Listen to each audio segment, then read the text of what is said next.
Hello everyone, आप देख रहे हैं भारत 24 का डिजिटल प्लेटफॉर्म, साथ में आपके शिखा ठाकुर। कहते हैं कि राजनीति के खेल में किसी एक व्यक्ति का अपना भाग्य बड़ा महत्वपूर्ण होता है। दिल्ली की तीसरी महिला मुख्यमंत्री बनने जा रही है आतिशी, और उनका भाग्य भी खूब साथ दे रहा है। अपनी सियासी पारी में आतिशी मात्र 4 साल में पहले उप मुख्यमंत्री और मुख्यमंत्री बनने जा रही है। आम आदमी पार्टी के विधायक दल की मीटिंग में उन्हें विधायक दल का नेता चुना गया है। लेकिन गौर करने वाली बात यह है कि आतिशी ही क्यों, सौरभ भारद्वाज क्यों नहीं? अरविंद केजरीवाल ये भी तो कर सकते थे कि विधायक दल की बैठक होती, वो बाहर निकलते और कहते कि भाई देखिए, विधायक दल की मीटिंग में किसी भी नाम पर मुहर नहीं लगी है और मैं राज्यपाल को इस्तीफा देने जा रहा हूं, उपराज्यपाल को, और फिर मैं जो है चुनाव की मांग रखूंगा।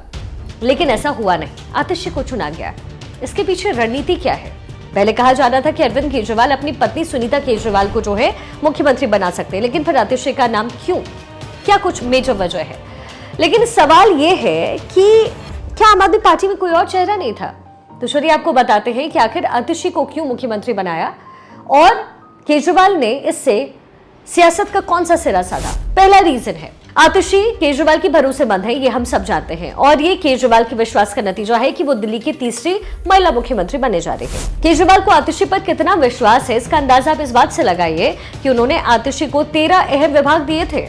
जेल जाते वक्त केजरीवाल ने बेशक पत्नी सुनीता केजरीवाल को आगे कर संकेत दिए हो कि उनकी राजनीतिक उत्तराधिकारी सुनीता केजरीवाल होंगी। यही नहीं, आतिशी ने भी दिल्ली के जल संकट से लेकर के केजरीवाल के जेल में रहने तक हर मुद्दे में पार्टी का और अपने नेता का बखूबी साथ निभाया, बचाव किया, और वो हर फ्रंट पर मजबूती से लड़ी। पहला रीजन हो गया।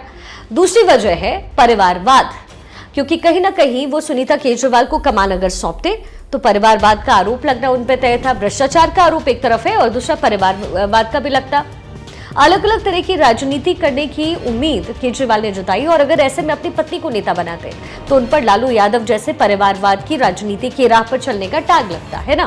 परिवारवाद को लेकर के मुखर रहने वाली बीजेपी आने वाले दिल्ली विधानसभा चुनाव में से मुद्दा जरूर बनाती, केजरीवाल ये जानते थे। तीसरा बड़ा रीजन जानते हैं क्या है? वो रीजन है मुख्यमंत्री केजरीवाल का आधिकारिक आवास शीश महल। दरअसल मुख्यमंत्री अरविंद केजरीवाल के सरकारी आवास के अंदर की जब से तस्वीरें मीडिया में आई, उनके लाखों के पर्दे, करोड़ों के मार्बल की खबरें और तस्वीरें आपने देखी होंगी, तब से ही उन पर कई तरह के सवाल उठने लग गए थे। अब जानते हैं बीजेपी ने उनके इस आवास को शीश महल का नाम दिया, और जाहिर सी बात है कि अगर खुद को आम आदमी पार्टी कहने वाले पार्टी का मुखिया इतने खास और आलिशान मकान में रहता तो उसका मुद्दा भी बनता। तो अब आतिशी को जगह दे दी जाएगी। सीएम बना करके केजरीवाल ने इसका भी निदान कर लिया। अब इस आवास में आतिशी रहेंगी तो ठीक रहा, आतिशी के सिर होगा। चौथा है रीजन स्वाति मालीवाल। स्वाति मालीवाल के साथ जो कुछ भी हुआ और मीडिया में जिस तरीके से आम आदमी पार्टी और उनके नेता की फजीहत हुई, उससे कहीं ना कहीं पार्टी की छवि कमजोर हुई। और चूंकि इस पूरे मामले में खुद केजरीवाल के पीए विभव कुमार शामिल रहे, ऐसे में पार्टी की इमेज महिला विरोधी की बन गई। खुद स्वाति मालीवाल संसद से लेकर के सड़क तक इस मुद्दे पर उन्हें घेर रही हैं। ऐसे में आतिशी को सीएम बना करके इसकी भी काट अरविंद केजरीवाल ने ढूंढ ली है। जरा सोचेगा, यही वजह है आतिशी पर सियासी बलि का बकरा की बात हो रही है। तो क्या बलि का बकरा है? 4 महीने के भीतर चुनाव है, आप जानते हैं, परीक्षा उन्हें पास करनी है, उन्हें पास नहीं करनी है, अरविंद केजरीवाल को करनी है। लेकिन नैतिकता की दुहाई देकर के नई राजनीति शुरू करने वाले आम आदमी पार्टी जो है और केजरीवाल जो है, चारों तरफ से आरोपों पर है।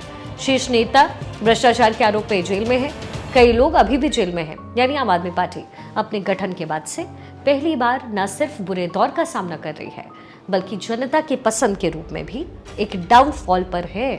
ऐसे में पार्टी अगर चुनाव हारती है तो हार का ठीकरा किस पे आएगा? आतिशी के सिर पे, है ना। और अरविंद केजरीवाल पाक साफ हो जाएंगे। अगर जीत मिल गई तो फिर तो केजरीवाल का क्रेडिट है ही है। तो ये वजह है कि अरविंद केजरीवाल ने अपनी पत्नी को भी मुख्यमंत्री नहीं बनाया, क्योंकि अगर सुनीता केजरीवाल के हाथों में कमान होते हुए पार्टी की हार होती तो वो सीधा केजरीवाल के सर पर पड़ती।